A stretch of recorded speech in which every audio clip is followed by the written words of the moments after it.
नमस्कार मित्रों, मैं प्रियंका स्वागत करती हूँ आप सभी का आपके अपने YouTube channel smart study classes 77 पर। मित्रों, हम कर रहे हैं नेट जेआरएफ की तैयारी और हमारा जो टारगेट है वो 2022 का है। यहाँ पर मैं आप लोगों को हिंदी से तैयारी करवा रही हूँ नेट और जेआरएफ की। इसके अलावा यदि आप और किसी भी विषय की क्लास चाहते हैं तो आप हमारे चैनल की प्लेलिस्ट में जाइए, वहाँ पर आपको लगभग सभी विषयों के प्रैक्टिस सेट मिल जाएंगे। ठीक है मित्रों, फर्स्ट पेपर के भी टॉपिक हम कवर करवा रहे हैं, तो उसी क्रम में यानी नेट जेआरएफ को जो हमारा टारगेट है, टारगेट 2022, उसके लिए मैंने सबसे पहले शुरुआत की है कि मैं जितने भी पुराने प्रश्न पत्र मेरे पास उपलब्ध हैं उन सभी को सॉल्व करवा दूं। और आज मैं सॉल्व करवाने वाली हूं दिसंबर 2013 का थर्ड पेपर। जी हाँ मित्रों, यह परीक्षा वर्ष में 2 बार आयोजित की जाती है, आपको पता ही है, एक तो जून में और दूसरी दिसंबर में। कुछ कारण ऐसे हो जाते हैं जिनके वजह से कभी कभी यह आगे पीछे थोड़ा हो जाती है। जैसे वर्तमान में कोरोना महामारी की वजह से इसका सत्र प्रभावित रहा है, तो अभी यह परीक्षा 2022 में होने वाली है। इसका नोटिफिकेशन लगभग मार्च तक आने की संभावना है, फरवरी या मार्च तक आ जाएगा। तो ठीक है मित्रों, आप तैयारी करते रहिए, अभी से बने रहिए हमारे साथ। और चलिए आज हम सॉल्व करते हैं दिसंबर 2013 का थर्ड पेपर हिंदी का। ठीक है मित्रों, ये देखिए प्रश्न पत्र 2013 का आपकी स्क्रीन पर आपको स्पष्ट नजर आ रहा होगा। मित्रों, यहाँ पर मैंने क्वेश्चन के आंसर भी टिक कर दिए हैं ताकि आपको ज़्यादा परेशानी ना हो। यदि आप सिर्फ पीडीएफ ही पढ़ना चाहते हैं तो पीडीएफ को प्राप्त करने के लिए आपको हमारा चैनल ज्वाइन करना होगा, स्मार्ट स्टडी क्लासेस 77। ठीक है मित्रों, वहाँ पर हम अपनी क्लास से संबंधित सभी पीडीएफ आपको दे दिया करते हैं। चलिए आइए हम देख लेते हैं आज का पहला प्रश्न। पहला प्रश्न आपसे पूछा गया था, कुवलय माला कथा के रचनाकार कौन है? तो आप जानते हैं कि इनके रचनाकार जो है वो उद्यतन सूर्य जी हैं। खुसरो की रचना खालिक बारी वस्तुतः है, यानी किस का संकलन है? यह पहेलियों का संकलन है, कहा मुकर्रियों का संकलन है, मनोरंजन परक संकलन है, या फिर जो है यह संकलन है फारसी हिंदी शब्दकोश का? तो जो खुसरो की रचना खालिक बारी है यह फारसी हिंदी शब्दकोश का संकलन है। चलिए हम आगे बढ़ते हैं और आगे देख लेते हैं क्वेश्चन नंबर 3। क्वेश्चन नंबर 3 में पूछा गया था आपसे, किस समीक्षक ने विद्यापति की पदावलियों को जीव और परमात्मा के संबंध का रूपक माना है? तो ऐसा माना है आनंद कुमार स्वामी जी ने। सिंधी भाषा का विकास अपभ्रंश की किस बोली से माना गया है? तो यह माना जाता है ब्राचर से, अपभ्रंश की ब्राचर से माना जाता है। यहाँ पर मैं थोड़ा सा और जूम कर देती हूँ ताकि आपको पढ़ने में कोई दिक्कत ना हो। स्पष्ट हो रहा होगा आपको। इनमें से कौन सी भाषा भारतीय संविधान की 8वीं अनुसूची में नहीं है? यानी 8वीं अनुसूची में डोगरी, संथाली और बोंडो है, लेकिन भोजपुरी नहीं शामिल है, इसके पहले ही शामिल की जा चुकी थी। चलिए देखते हैं, इनमें से किस शब्द में उपसर्ग नहीं है? यानी अपमान में, अपयश में, अपमति में नहीं, जबकि अपराध में उपसर्ग नहीं है। इन तीनों में उपसर्ग हैं। सबरस के रचनाकार हैं मुल्ला वजही जी, इसका सही जवाब हो जाएगा। फोर्ट विलियम कॉलेज की स्थापना कब हुई थी? तो सर्वविदित है यह क्वेश्चन, मैंने कई बार अपने प्रैक्टिस सेट में करवा दिया है। फोर्ट विलियम कॉलेज की स्थापना हुई थी 1800 ईस्वी में और 10 जून या जुलाई मैंने अपने प्रैक्टिस सेट में करवाया है, आप उसे देख लीजिए, शायद 10 जुलाई को हुआ है। बेक्सी का मजार उपन्यास के लेखक हैं? तो इस उपन्यास के लेखक है प्रताप नारायण श्रीवास्तव जी। सरस्वती पत्रिका के प्रथम संपादक कौन थे? तो सरस्वती पत्रिका के प्रथम संपादक बाबू श्याम सुंदर दास जी थे और हजारी प्रसाद द्विवेदी यानी महावीर प्रसाद द्विवेदी जी ने इसका संपादक का जो कार्यभार संभाला था वह 1903 से संभाला था और 17 वर्षों तक इसका संपादन करते रहे। काव्य हेतु में व्युत्पत्ति का सही अर्थ क्या है? तो व्युत्पत्ति का सही अर्थ है शब्द का ज्ञान। इनमें से कौन मनोविश्लेषणवाद से जुड़े विचारक नहीं हैं? यानी एडलर, फ्रायड और जुंग, ये तीनों मनोविश्लेषणवादी विचारक है, जबकि सार्त्र जो है वो मनोविश्लेषणवादी विचारक नहीं है। काव्य गुणों के प्रतिष्ठापक आचार्य कौन है? तो वह है आपके वामन जी, यह भारतीय आचार्य हैं, आप जानते हैं इनको, इनसे भली भांति परिचित है, इनकी रचनाओं को भी आप पढ़ चुके हैं। चलिए अब आप बताइए, वैदग्धि भंगी भड़िति किसका सूत्र है? वैदग्धा भंगी भड़ित यह सूत्र है आचार्य कुंतक जी का। हठ योग का प्रभाव निम्नलिखित कवियों में से किस पर पड़ा है? तो यह प्रभाव जो पड़ा था वह गोरखनाथ पर पड़ा था। आचार्य रामचंद्र शुक्ल द्वारा स्थापित सिद्धांत नहीं है, यानी कौन सा सिद्धांत है जो आचार्य रामचंद्र शुक्ल द्वारा स्थापित नहीं है? तो विसंगति बोध नामक जो सिद्धांत है वह आचार्य शुक्ल द्वारा स्थापित नहीं है। इनमें से संकलन त्रय में किसकी गणना नहीं की जाती है? यानी संकलन त्रय में जो गणना होती है वह समय, स्थान और कार्य का होता है, समय स्थान और कार्य का होता है कि प्रभाव का संकलन नहीं होता है, गणना प्रभाव की नहीं की जाती, इसलिए प्रभाव संकलन जैसा कुछ भी नहीं है। हिंदी जाति की अवधारणा के पुरस्कर्ता कौन है? तो यह है रामविलास शर्मा जी। भाषा और संवेदना के लेखक कौन है? रामस्वरूप चतुर्वेदी जी हैं। भाषा और संवेदना के लेखक, इसको आपने पढ़ा होगा, रामस्वरूप चतुर्वेदी जी हैं। नूतन ब्रह्मचारी उपन्यास के रचनाकार कौन है? तो यहाँ है बालकृष्ण भट्ट जी। अंगद का पांव के लेखक हैं श्रीलाल शुक्ल। कालीचरण किस उपन्यास का पात्र है? यह पात्र है मैला आंचल का। इनमें से कौन सी महिला कथाकार हिंदी की नहीं है? यानी ये जो शेष तीनों कथाकार हैं, कृष्णा शोभती, मधु कांकरिया, महाश्वेता, ये तीनों हिंदी कथाकार, जबकि राजी सेठ जो है वो हिंदी की कथाकार नहीं है। तुलसीदास की किस रचना में संत महंतों के लक्षण वर्णित हैं? तो जानकी मंगल जो रचना है उसमें इन्होंने संत और महंतों के लक्षण के बारे में विस्तार से वर्णन किया है। दृष्टकूट पदों की रचना किस कवि ने की है? तो इस प्रकार के पदों की रचना की है आपके कबीरदास जी ने। चलिए आगे बढ़ते हैं। क्वेश्चन नंबर 26 है, सुख सागर के रचनाकार कौन है? सुख सागर, तो ये हैं लल्लूलाल जी। सुख सागर के रचनाकार, इसमें तो गलत दिया हुआ है। सुख सागर को आप जानते ही हैं कि ये आपके हैं कौन? लल्लूलाल जी हैं या सदल मिश्र जी हैं। यहाँ पर जो इसका सही जवाब हो जाएगा वो हो जाएगा मुंशी सदा सुखलाल नियाज जी। चलिए आगे देखते हैं। बाला बोधिनी मासिक पत्रिका के संपादक कौन थे? तो बाला बोधिनी नामक जो मासिक पत्रिका थे उसके संपादक थे भारतेंदु हरिश्चंद्र जी। जय वर्धमान नाटक के लेखक कौन है? तो जय वर्धमान नाटक रहा है किसका? डॉक्टर रामकुमार वर्मा जी का। मुकुल नामक कविता संग्रह किस रचनाकार का है? तो यह सुभद्रा कुमारी चौहान का संग्रह रहा है। आप जानते हैं खूब लड़ी मर्दानी बात तो झांसी वाली रानी। चक्कर क्लब के रचनाकार कौन है? चक्कर क्लब के रचनाकार हैं यशपाल जी। चेखव एक इंटरव्यू किसकी रचना है? तो यह रचना है राजेंद्र यादव की। यही रूप शक्ति औसियु, यही रूप त्रिभुवन कर जीव, काव्य पंक्ति किसकी है? आपको यहाँ पर बताना है। यह काव्य पंक्ति जो है मित्रों मैं बता दूं, यहाँ पर यह प्रश्न जो है वह आयोग द्वारा इस पर कोई भी जवाब नहीं दिया गया था, यानी यह प्रश्न थोड़ा गलत माना गया था। यह पंक्तियां जो आई थी इसमें यह गलत थी। चलिए, यशोदा कहा कहो हो बात, तुम्हारे सुत के करतब मुँह पे कहत कहे नहीं जात। यह पंक्ति किसकी है? यह पंक्ति जो है वो चतुर्भुज दास जी की है। यह अभिनव मानव प्रजा दृष्ट, द्वैता में लगी निरंतर ही, वर्णों की करती रहे वृष्टि। ये काव्य पंक्तियां किस कवि की हैं? यानी क्वेश्चन नंबर 34 को हम देखते हैं। तो यह काव्य पंक्तियां जो है वो जयशंकर प्रसाद जी की हैं। किसके हैं मित्रों? जयशंकर प्रसाद जी की। चलिए हम बढ़ते क्वेश्चन नंबर 35 पे। कमलेश्वर द्वारा रचित कहानी नहीं है, यानी इसमें जो राजा निर्वसिया, मास का दरिया, कस्बे का आदमी, ये तीनों कहानी कमलेश्वर की है, जबकि एक और जिंदगी यह इनकी नहीं है। मित्र संवाद पत्र साहित्य किसके बीच लिखे गए पत्रों का संग्रह है? तो यह संग्रह है डॉक्टर रामविलास शर्मा और केदारनाथ अग्रवाल के बीच पत्रों के आदान प्रदान का। इनमें से कौन सी कृति वृंदावन लाल वर्मा की नहीं है? तो भुवन विक्रम जो है ये वृंदावन लाल वर्मा की नहीं है, जबकि ये चित्ररेखा भी इसमें पूछा गया कौन सी कृति वृंदावन लाल वर्मा की है? तो वृंदावन लाल वर्मा की जो रचना है वो भुवन विक्रम है। या गोदान और चित्ररेखा और यही सच है, तीनों इनकी रचनाएं नहीं है। चलिए आगे बढ़ते हैं। इनमें जीवनी परक उपन्यास नहीं है, तो खंजन नयन जो है वो जीवनी परक है, आप जानते ही हैं। पहला गिरमिटिया और मानस का हंस ये भी जीवनी परक है, जबकि भूले बिसरे चित्र जो है वो संस्मरणात्मक विधा की रचना है और यह जीवनी परक उपन्यास नहीं है। अगला क्वेश्चन पूछा गया था, तो कौन सा उपन्यास अधूरा नहीं है? यानी यहाँ पर 4 उपन्यास दिए गए हैं। आप देखिए यहाँ पर इरावती, ये देखिए इरावती, चोटी की पकड़ और मंगलसूत्र, तीनों उपन्यास अधूरे रहे, जबकि रत्ना की बात जो उपन्यास है वह पूर्ण उपन्यास है। ठीक है मित्रों। लगता नहीं है दिल मेरा आत्मकथा की लेखिका कौन है? तो यहाँ है कृष्णा अग्निहोत्री की आत्मकथा लगता नहीं है दिल मेरा। चलिए देखते हैं क्वेश्चन नंबर 41 पर।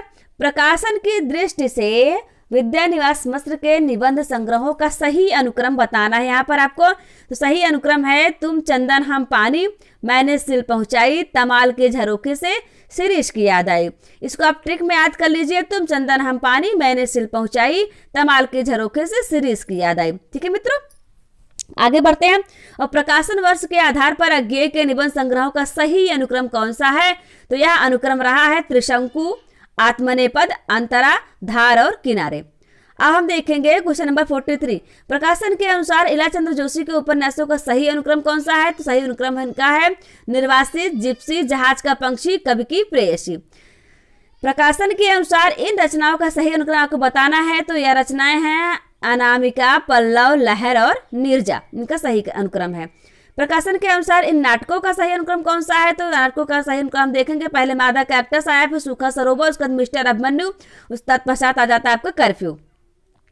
प्रकाशन की दृष्टि से रामविलास शर्मा के ग्रंथों का सही अनुक्रम क्या है आपको बताना है यहाँ पर। तो इनका सही अनुक्रम है आस्था और सौंदर्य, भारत की भाषा समस्या, निराला की साहित्य साधना, भाग 1, नई कविता और अस्तित्ववाद, यह इनका सही अनुक्रम रहा है। रचना काल की दृष्टि से निम्नलिखित नाट्य रचनाओं का सही अनुक्रम क्या है? ये देखिए इनका सही जो अनुक्रम है नहुस, अंधेर नगरी, ध्रुव स्वामी और रक्षाबंधन। रचना काल की दृष्टि से निम्नलिखित एकांकियों का सही अनुक्रम बताना है आपको। एक घूंट, कारवां, एकादशी, नदी प्यासी थी। प्रकाशन की दृष्टि से निम्नलिखित उपन्यासों का सही अनुक्रम कौन सा है? तो बेघर, जिंदगी नामा, आवा और कुइया जान। प्रकाशन के अनुसार वृंदावन लाल वर्मा के उपन्यासों का सही अनुक्रम है विराटा की पद्मिनी, कचनार, मृगनयनी, रामगढ़ की रानी।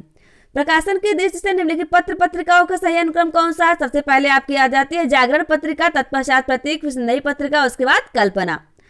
प्रकाशन की दृष्टि से प्रेमचंद की कहानियों का सही अनुक्रम स्पष्ट करना है आपको। तो रानी सारंगा, नमक का दरोगा, शतरंज के खिलाड़ी और सदगति, यह इसका सही अनुक्रम रहा है। प्रकाशन के आधार पर निम्नलिखित कृतियों का सही अनुक्रम बताना है आपको। मेरी तिब्बत यात्रा, कलकत्ता से पेकिंग, चिड़ों पर चांदनी और यात्रा चक्र, यानी कि ऑप्शन नंबर डी यहाँ पर सही हो जाएगा। प्रकाशन के अनुसार निम्नलिखित कहानियों का सही अनुक्रम आपको बताना है। तो देखिए इनका सही अनुक्रम दे देते हैं, ऑप्शन नंबर जो बी है वो सही होगा, क्योंकि गदर लिखा गया पहले, फिर डिप्टी कलेक्टरी, वापसी, फैंस के इधर उधर, यह इसका सही अनुक्रम रहा है। निराला के निम्नलिखित निबंध संग्रहों का प्रकाशन वर्ष के आधार पर सही अनुक्रम क्या है? सही अनुक्रम है प्रबंध पद्म, प्रबंध प्रतिमा, चाबुक और चयन, यह इसका सही अनुक्रम है, यानी ऑप्शन नंबर सी सही हो जाएगा। अब देखिए स्थापना और तर्क के प्रश्न आ गए यहाँ पर, जो कि आपके परीक्षा का बहुत ही महत्वपूर्ण भाग है। चलिए देखते हैं। एब्सर्ड बोध व्यक्ति के भीतरी यथार्थ को उद्घाटित करता है, अतः यह अत्यंत महत्वपूर्ण है। इसका तर्क दिया गया है, यह आस्था और तर्क दोनों को नकारता है, अतः अधिक महत्वपूर्ण है। तो इसमें आपको जो ए है यानी जिसको स्थापना है वो गलत है, जबकि तर्क सही है। तो ऑप्शन नंबर सी सही हो जाएगा। आगे बढ़ते हैं। मार्क्सवाद सौंदर्य शास्त्र में सर्वोपरि है, श्रम का सौंदर्य। इसका तर्क देखिए आप क्या दिया गया है। मार्क्सवादियों के अनुसार हाथ मात्र कर्म इंद्रिय न होकर आद्य सर्जना शक्ति है, वही हर कला की सृष्टि करता है, अतः श्रम और सौंदर्य परस्पर पूरक हैं। इसमें आपको ये दोनों सही हो जाएंगे, स्थापना भी सत्य है और तर्क भी सत्य है। हिंदी काव्यशास्त्र का सर्वोच्च प्रदेय है सर्वांग निरूपण। इसका तर्क देखिए आप। सर्वांग निरूपक आचार्यों ने रस, अलंकार, पिंगल आदि का निरूपण करते हुए इसके अंतर्गत काव्य हेतु प्रयोजन, गुण, दोष आदि की भी चर्चा की, जो कि अत्यंत उपयोगी है। अब हम यहाँ पर देखेंगे कि इसमें जो है दोनों ही सत्य है, उसका स्थापना भी सत्य है और तर्क भी सत्य है। अगला स्थापना देखेंगे। अधिकतर संस्कृत आचार्य औचित्य के पोषक रहे हैं, अतः औचित्य संप्रदाय के स्वतंत्र अस्तित्व का औचित्य कदापि सिद्ध नहीं होता। ये देखिए इसकी स्थापना दी गई इतनी बड़ी, और इसका तर्क जो है वो इससे भी विस्तृत है। देखिए तर्क क्या है इसका। तर्क दिया गया है कि औचित्य का आग्रह आचार्य भरत से लेकर आनंदवर्धन, महिम भट्ट आदि तक ने बहुसा किया है। सभी काव्यांगों में इसकी स्वीकृति है। आचार्य क्षेमेंद्र ने समग्रता इस बात को सुव्यवस्थित किया है, किंतु एकल मत होने के कारण इसे संप्रदाय कहना समीचीन नहीं लगता। यहाँ पर आपका जो कथन है और निष्कर्ष यानी स्थापना और तर्क दोनों ही सत्य हैं। आगे बढ़ते हैं। क्वेश्चन नंबर 60 हम देखते हैं। स्थापना को देखिए आप। प्लेटो के अनुसार भावातिरेक अत्यंत अनिष्टकर होता है और अरस्तु के अनुसार भावों का दमन बड़ा घातक होता है, अतः आदर्शवाद और त्रासदी दोनों सिद्धांत संदिग्ध हैं। तर्क इसका क्या दिया गया था। तर्क देखिए आप। प्लेटो साहित्यकार के निष्कासन पर बल देते हैं और अरस्तु मात्र विरेचन तक उनकी उपयोगिता मानते थे, अतः दोनों सिद्धांत अधूरे लगते हैं। इसमें ए और बी यानी ए और आर स्थापना और तर्क दोनों ही सत्य माने गए हैं। अगला देखते हैं। इसका स्थापना देखिए आप, उत्तर संरचनावाद मुख्यतः पाठ केंद्रित है और वह पाठ अर्थापन साध्य होता है। इसका तर्क दिया गया था, पाठ को इतना महत्व देना और लेखक की मृत्यु की घोषणा कर देना सास्यूर का अतिवादी चिंतन है, अतः यह पुनर्विचारणीय है। इसमें आपके तर्क और स्थापना दोनों ही सत्य हैं। एक बात मोस्ट इंपॉर्टेंट निकल कर आती है यहाँ पर, यानी सास्यूर थे, इन्होंने यह घोषणा कर दी थी कि लेखक की मृत्यु हो चुकी है। यह इनका एक सिद्धांत था, इसमें तर्क दिया था। अगला देखते हैं, काव्यानुभूति सदैव लोकोत्तर होती है और इसका तर्क के रूप में हम देखेंगे, कवि की अनुभूति लोक से परी होती है, इसलिए इसे ब्रह्मानंद सहोदर कहा गया है।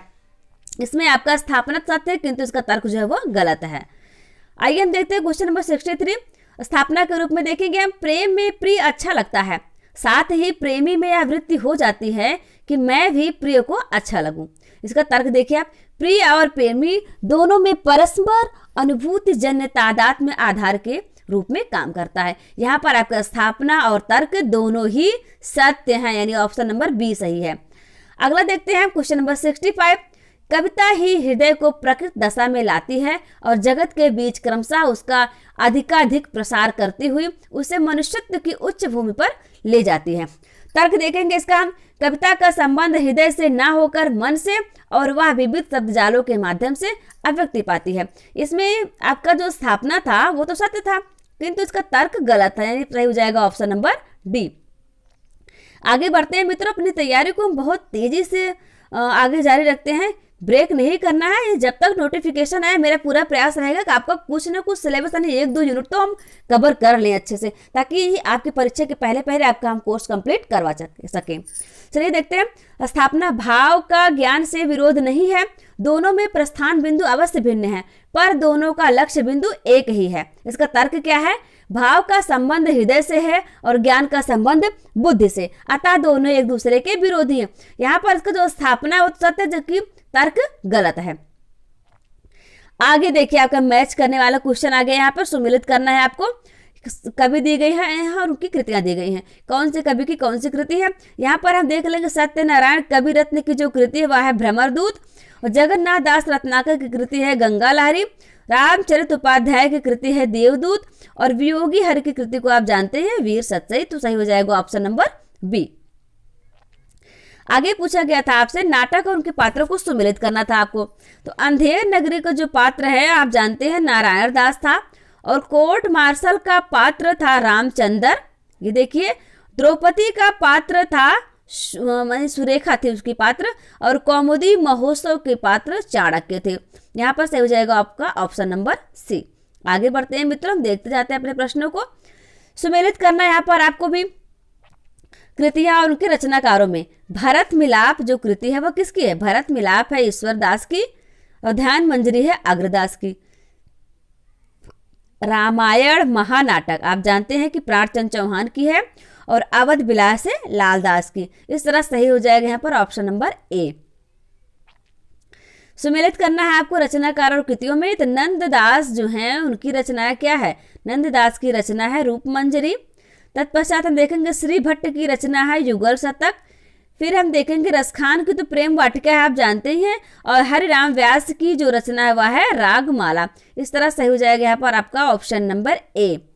क्वेश्चन नंबर 70 पर पहुंचने वाले हैं मित्रों हम। अब देखिए क्वेश्चन नंबर 70 क्या था। यहाँ पर उक्तियां दी गई थी और आचार्य दिए गए हैं। आपको मैच करना है कि कौन सी उक्ति किस आचार्य के द्वारा कही गई है। चलिए हम देख लेते हैं कि कौन सी उक्ति किसने कहा है। चलिए देखें, शब्दार्थ शरीरम तावत काव्यम, ऐसा किसने कहा? शब्दार्थ शरीरम तावत काव्यम कहा था आचार्य दंडी ने। काव्यम ब्राह्यम अलंकार रात, यह कथन किसका है? तो यह कथन हो गया था आपके वामन जी का कथन है ये। और फिर हम देखेंगे मुख्यार्थ है त्रिदोषा, यह कथन है मम्मट का। करोति कीर्तिम प्रीतिम च साधु काव्य निबंधनम, यह कथन है भामा का। यहाँ पर सही हो जाएगा आपको ऑप्शन नंबर बी। अब हम देखेंगे आगे भी स्थापना और विद्वान पूछे गए हैं, किंतु ये सभी पाश्चात्य विद्वान है आपके। ऊपर के जो थे हमारे भारतीय विद्वान थे, अब यहाँ पर पाश्चात्य विद्वान के कथनों को मैच करना है। महान कवि वही हो सकता है जो साथ में गंभीर दार्शनिक हो, ऐसा किसने माना है? तो ऐसा माना है आपके कॉलरिज महोदय जी ने। कविता व्यक्तित्व की अभिव्यक्ति नहीं बल्कि उससे पलायन है, ऐसे मान लिया था टी.एस. एलियट महोदय ने। काव्य भाषा तथ्यात्मक नहीं रागात्मक होती है, ऐसा माना था I.A. रिचर्ड्स जी का। महान व्यक्तित्व ही महान विचारों संपन्न होता है, इस प्रकार की जो सोच रखने वाले थे वो पाश्चात्य विद्वान कौन थे? तो ड्राइडन महोदय जी थे। ठीक है मित्रों, यहाँ पर सही हो जाएगा आपका ऑप्शन नंबर डी। नहीं, थोड़ा सा देखिए तो कुछ गड़बड़ हुआ यहाँ पर, चलिए फिर से मैच कर लेते हैं इसको। महान कवि वही हो सकता है जो साथ में गंभीर दार्शनिक हो, ऐसा तो कॉलरिज ने माना था। फिर कविता व्यक्तित्व की अव्यक्त नहीं बल्कि उससे पलायन है, ऐसा माना था टी.एस. एलियट ने। भाषा काव्य तथ्यात्मक नहीं रागात्मक होती है, ऐसा माना था I.A. रिचर्ड्स ने। और फिर हम देखेंगे महान व्यक्तित्व ही महान विचारों से संपन्न होता है, ऐसा लोनजाइनस ने माना था। चौथा हमने थोड़ा सा गड़बड़ कर दिया था, अभी यह सही हो गया है। यानी ये जो कथन था महान व्यक्तित्व ही महान विचारों संपन्न होता है, यह विचार था लोनजाइनस का। ठीक है मित्रों, इस तरह से हो जाएगा आपका ऑप्शन नंबर डी। आगे बढ़ते हैं हम 72 क्वेश्चन पर और देखते हैं क्या था। यहाँ पर आपको उदाहरण दिए गए हैं और आपको अलंकार बताना है, कौन सा अलंकार है। चलिए पहला देखते हैं। दृग ऊर्झत टूटत कुटुम जुरत चतुर चित प्रीति परति गांठ दुर्जन हिये दई नई यह रीति। यहाँ पर कौन सा अलंकार? तो यहाँ पर असंगति है, यानी कार्य कहीं पर और हो रहा है और उसका प्रभाव कहीं और पड़ रहा है, तो हो जाएगा आपका असंगति अलंकार। फिर हम देखेंगे चंचल अंचल सा नीलांबर, चंचल अंचल सा नीलांबर, यहाँ पर सा आ गया है तो यहाँ पर उपमा दी जा रही है। यानी जो चंचल अंचल सा नीलांबर, नीला आकाश किस प्रकार चंचल है उसकी तुलना की जा रही है। ठीक है मित्रों, जहां पर तुलना की जाए वहां पर आपको हो जाता है उपमा अलंकार।